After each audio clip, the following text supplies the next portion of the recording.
Bueno, acá estamos en exclusiva en Río de Janeiro porque vinimos a conocerla a ella, a charlar, a presenciar su show acá en esta maravillosa ciudad y sobre todo a compartir este gran éxito y este gran momento que está viviendo esta cantante sueca Tove. I was basically saying that I'm here with a Swedish girl that's taking everything over. Thank you. How are you, Tove? How's everything? I'm great. I'm very happy to be here. It's my first time in Brazil, in Rio, so I'm just really excited. Taking Rio for the first time? Yes. And it's been really amazing so far. I went to a big football game last night, and it was cool to see how they're very passionate. We are. Not only Brazilians, we are Argentinians. No. When it comes I've to heard. football.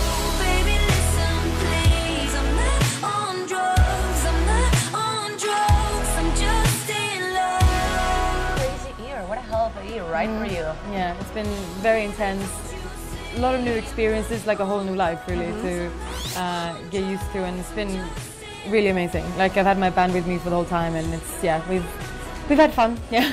You became like a huge star. You're playing with your band everywhere in the world. Crazy. Radio stations playing your music. How did you make this happen?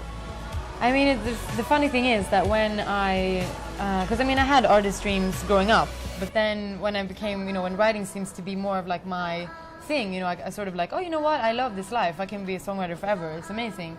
But then at some point, after a few years, I felt like, you know what, I really want something out there that's mine, and that is exactly the way that I would do it, because when you work with other artists, you have to compromise to what they want it to be, which is absolutely fine.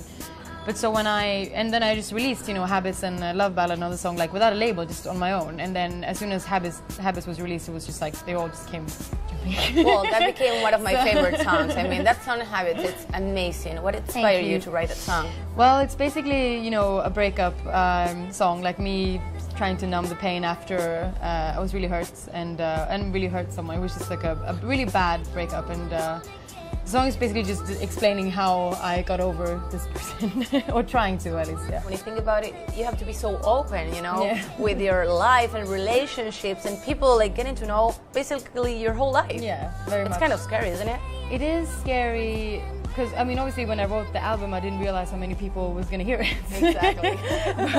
but I do feel still like it's given, like that's also what people seem to like about me, like they can relate to me, like I'm a normal person. So when I feel that when I write the next album, it's really going to be more of a challenge for me to stay that personal, but I really want to, that's going to be, because if I start censoring or filtering my words, then I'm not going to be me anymore. So of course, that's like the main thing for me, is like I have to keep that, I can't take in what everybody else is saying, negatively about me. I just have to focus on, like, stay me, basically. Now if you're talking about it, you gotta fucking want some put it on me.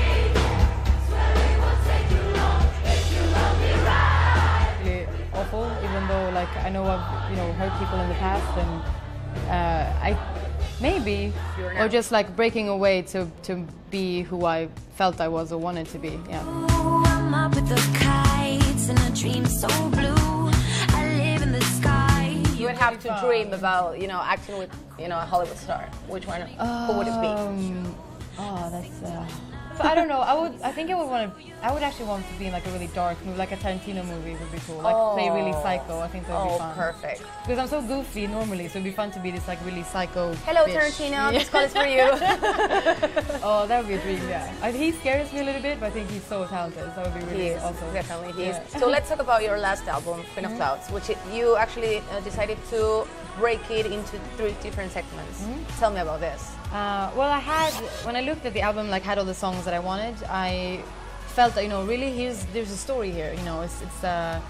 It starts with it's like the pattern of my old relationships basically. So it starts off really passionate, then with sex. Yeah. So it's called the sex, the love, the pain. Exactly. Yeah. So the sex part starts off passionately. You're happy, you're on top of the world, you're feeling everything is like just at its best, and then you start to fall in love, which means that you have to be, you start to be vulnerable with this person. You start to like show all your bad sides and your good sides, and it gets scary. And either you make it through that, patch, because that's, the beautiful thing, or you kind of try to do something to destroy it because you're too scared to keep it going, and then obviously that ends painfully. There's going to be good love without good sex? I don't think so. No, I think I know I've heard of people that like have grown in love, but I'm That's not called sure. friendship. Yeah, I feel, but I mean, people seem to be happy that way too. But I think, for me at least, I need the passion. Worry about people like seeing you as a role model for girls?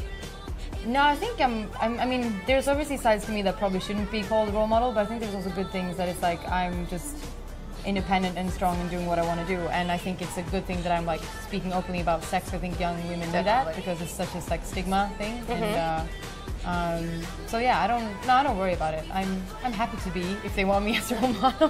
Last but not least, what about the free nipple campaign? You lifting up your shirt in every concert, showing your boobies all around the world. Well, it started just as a thing because it bothered me that there were some photos that leaked of me online after I did my Time Bomb video where I'm naked, and they all like, you know, all the photos were taken away because you could see nipple, and we don't really have that in Sweden. Like, we don't censor that way.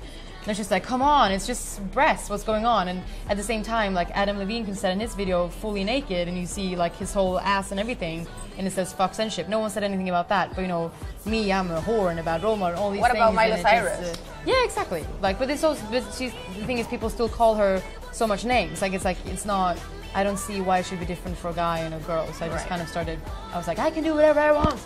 You know, that's basically. When are we gonna see not only you but your boys in Argentina? Hopefully people are wondering. I know.